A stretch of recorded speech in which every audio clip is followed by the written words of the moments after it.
Hi, everyone, and welcome to Be Like Christ. Maybe for your return visit, maybe for the first time, we're starting a new book today, First Chronicles. This is going to retell the life of David and the reign of David and give us some more details about David's life. We've already talked about David in 2 Samuel, which is the book that we just finished. Now, this book is going to give us some more information, and that's why we moved from 2 Samuel to First Chronicles. If you are new here, these PDFs that you're going to see up on the screen, they're available for free on our website to download. There's also some physical books with these outlines for some of the books of the Bible out currently. There's links down to that stuff in the description. So we always walk through the same questions. When did the events happen? Who are the main characters? Where did they happen? We look at our map. Then we take a look at an outline that breaks the chapter down into sections, and then an application for our modern life at the very end. So let's go ahead and start First Chronicles. I believe, if I remember right, there are 29 chapters in First Chronicles. When did the events of First Chronicles happen? Well, one thing that's important to keep in mind is that First Chronicles wasn't written during the time when David was alive. It wasn't being written in real time. Actually, the book of First Chronicles was written hundreds of years after David died, when the people of Judah returned from the Babylonian exile. If you don't know what that is, we'll talk about that later on in the Old Testament. Now, I'm not going to lie to you, the first 9 chapters of First Chronicles can be a little bit hard to get through because there are a lot of genealogies, a lot of family trees listed here. But that was really important for these people who lived hundreds of years later to be able to trace their descendants back to these times, and really even before these times, to the ancestors of the nation of Judah. After you get through the first 9 chapters, the book of First Chronicles is primarily about the reign of David. It picks up with Saul's death, King Saul, who was David's predecessor, his death in chapter 10, and then the final chapter of First Chronicles records the death of David.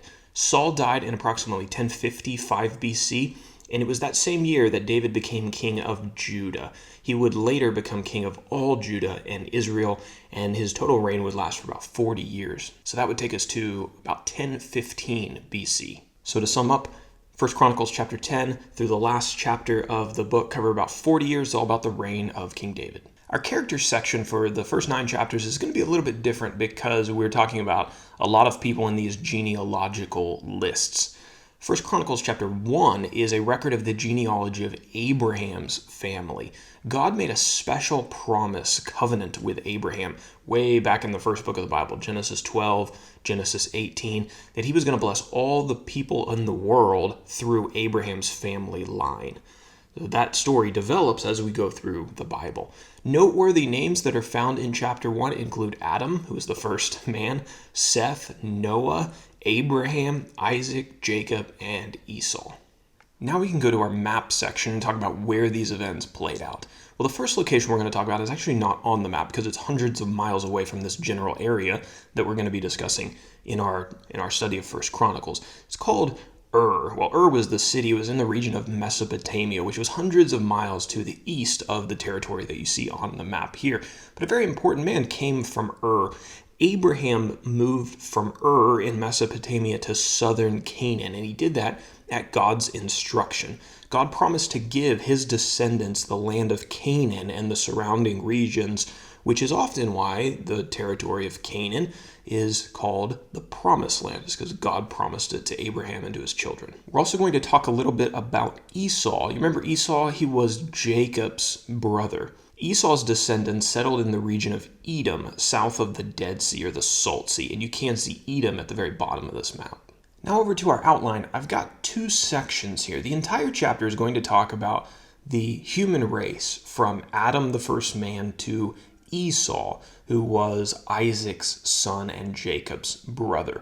The first section we're going to talk about from Adam to Abraham, verses 1 through 27.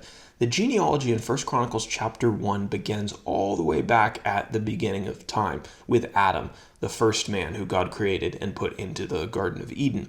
It follows the descendants of Adam's son Seth, and several notable Bible characters are mentioned, like Enoch, who was the man who never died, Methuselah, who, at least from the records that we have, is the oldest man to ever live, 969 years, and Noah. You remember what Noah did? Noah built the ark during the time of the flood. Next, Noah's 3 sons are mentioned, Shem, Ham, and Japheth.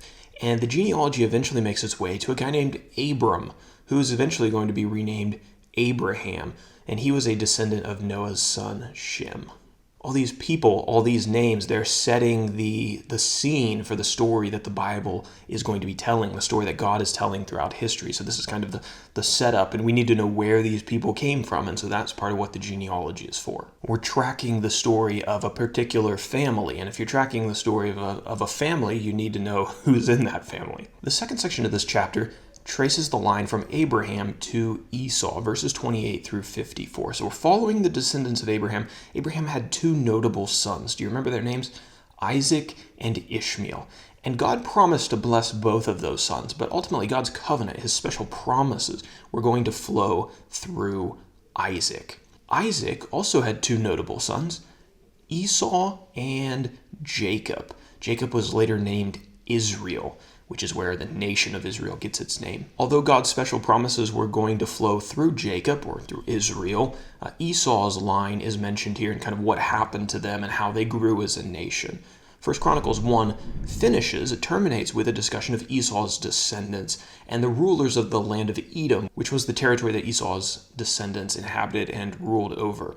Now, 1 Chronicles chapter 2 begins with the descendants of Jacob. So we take a sidestep over here to track Esau's descendants for a short period of time, but really the main trajectory is to track through Jacob, or Israel's descendants, because that's the line that we're going to be following throughout the rest of the Old Testament. That's the one that God is going to fulfill his promises through. Ultimately, the one that Jesus' family is going to come from. So hopefully as we go through the first 9 chapters, although they're somewhat hard to read, hopefully we can understand why they're important. Let's talk about that in our application section. Why are these genealogies important at all? Why can't we just skip them? Well, a couple reasons. There's an ancient reason. They helped the people of Judah, or the Israelites, trace their heritage back through the generations, which allowed them to establish their tribal identities. There were a number of tribes that would come from Jacob's, or Israel's, children. And those tribes were important in the roles that the Israelite people were supposed to play in the heritage of the nation. So it's important for that reason. It allowed them to trace their heritage. The second reason that they're important is because they act as a record of the faithfulness of God's promises. God promised the Messiah, the Savior, Jesus, would come through the line of Abraham, Isaac, Jacob, Judah, and David. These genealogies would have allowed the Jews to look back and to confirm God's promises. They also should have allowed the Jews to confirm the identity of Jesus, that by his family heritage, he was qualified to be the Messiah. And obviously, today they help us to understand the story of the Bible and the story that traces through this family ultimately to our salvation.